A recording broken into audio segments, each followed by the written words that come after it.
The Middle East, a land of history, faith, and conflict. Two nations, Israel and Iran, stand as regional powers, separated not just by borders, but by ideology, politics, and visions of the future. Today we ask difficult questions, and we tell the story of what ensued between Israel and Iran. To understand their rivalry, their strength, and their struggles, we must dive deep into history, politics, economics, and military might. The question echoes in international debates. Who is more powerful, Israel or Iran? On the surface, Israel holds a reputation for matched technological innovation, one of the world's most advanced militaries, and an economy deeply connected to global markets.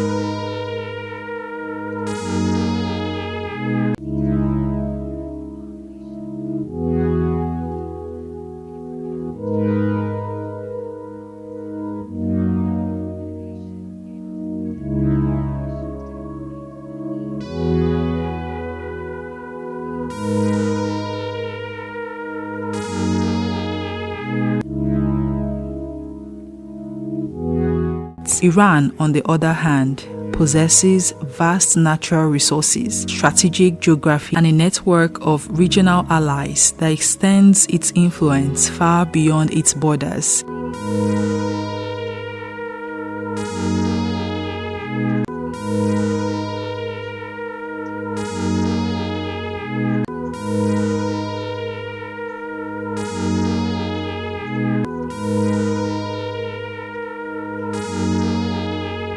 Israel's power lies in its precision, a small country but armed with intelligence superiority, cyber capabilities, and advanced air defense systems like the Iron Dome. It is believed to hold nuclear weapons, though Israel has never confirmed nor denied it.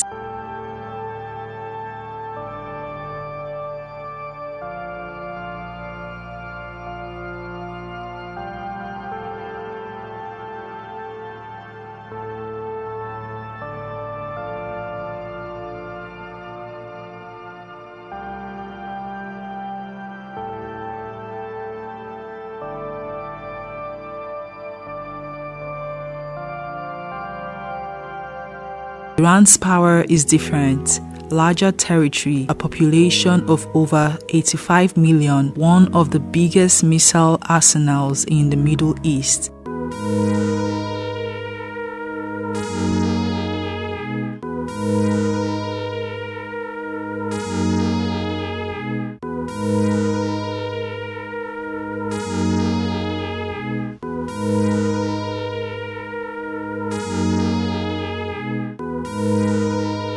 Proxy groups stretching from Lebanon's Hezbollah to militias in Iraq, Syria, and Yemen. Iran's strength is not just in direct confrontation, but in its ability to project influence indirectly. So, who is more powerful? The answer depends on how we define power. Militarily, Israel is technologically superior. Strategically, Iran's reach across the region gives it a unique kind of leverage. To understand the present, we must revisit the past. In the mid-20th century, Iran and Israel were not enemies. In fact, during the reign of the Shah of Iran, the two countries had quiet relations.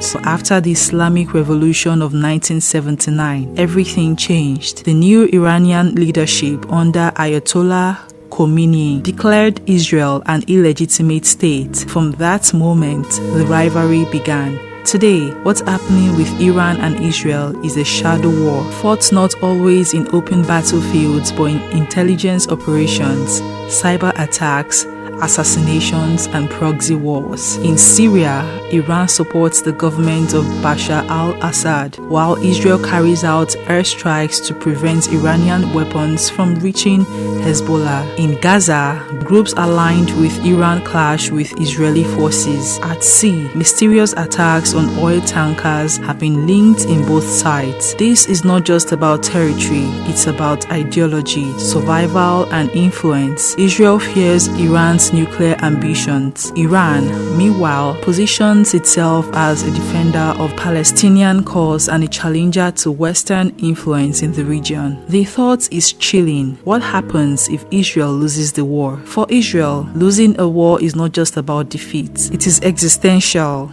Surrounded historically by hostile neighbors, Israel's doctrine has always been never again, born from the ashes of the Holocaust. If Israel were to lose a major war against Iran or its allies, the consequences could be catastrophic, threatening its survival as a state. Yet, Israel's military strategies are designed precisely to prevent such a scenario. Its defense systems, global alliances, and nuclear ambiguity serve as deterrents. For Israel, cost of losing is simply too high, which is why it invests so heavily in maintaining superiority. For Iran, a war with Israel is less about total destruction and more about deterrence, influence, and survival. Even a symbolic blow to Israel enhances Iran's status among its allies. But for Israel, defeat is not an option.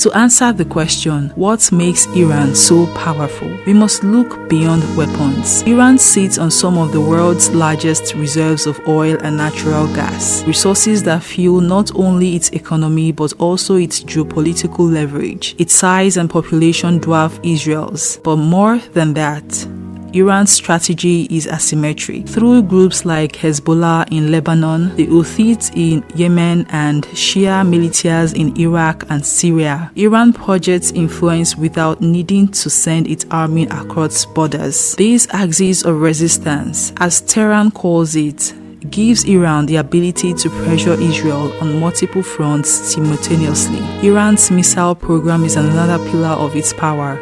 With short and medium-range missiles, Iran can strike anywhere in Israel, as well as US bases in the region. Finally, ideology plays a role. Iran positions itself as a champion of resistance against Israel and Western influence. This narrative, whether accepted or contested, strengthens its soft power in parts of the Arab and Muslim world. We now turn to economics. Who is rich, Iran or Israel? Israel, despite its small size, has a highly advanced economy known as the startup nation. It leads in technology, cybersecurity, and medical innovation. Its GDP per capita is among the highest in the region, supported by trade ties with Europe, the US, and increasingly Arab states through the Abraham Accords. Iran, in contrast, is rich in resources but burdened by sanctions. Its oil wealth is immense, but international restrictions have crippled its economy. Inflation, unemployment, and currency devaluation challenge its people daily. On paper, Iran's natural resources should make it richer, but in practice, Israel's innovation-driven economy gives it greater wealth and global integration. Thus,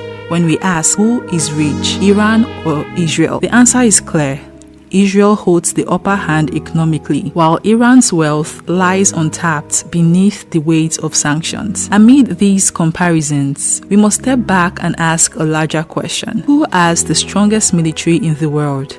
For decades, the United States has held this title. With unmatched global presence, nuclear arsenal, and advanced technology, it remains the dominant force.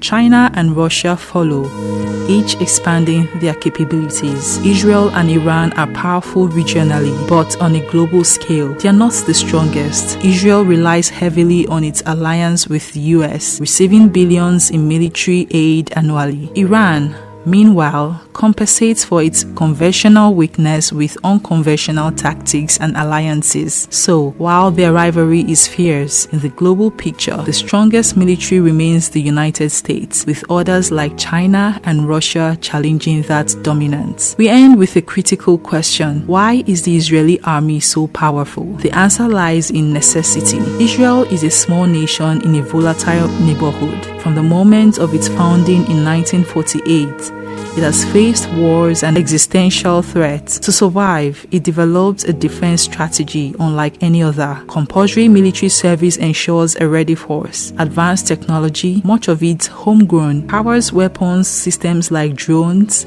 missile defenses, and cyber units. Intelligence agencies such as Mossad are world-renowned. And crucially, U.S. support provides Israel with cutting-edge equipment and financial backing. But beyond hardware and alliances, Israel's military power comes from mindset. For Israel's defense is not abstract. It is survival. Every war, every threat has reinforced the belief that a powerful army is the only guarantee of existence. So we return to our questions. Who is more powerful, Israel or Iran? What's happening with Iran and Israel? What happens if Israel loses the war? What makes Iran so powerful?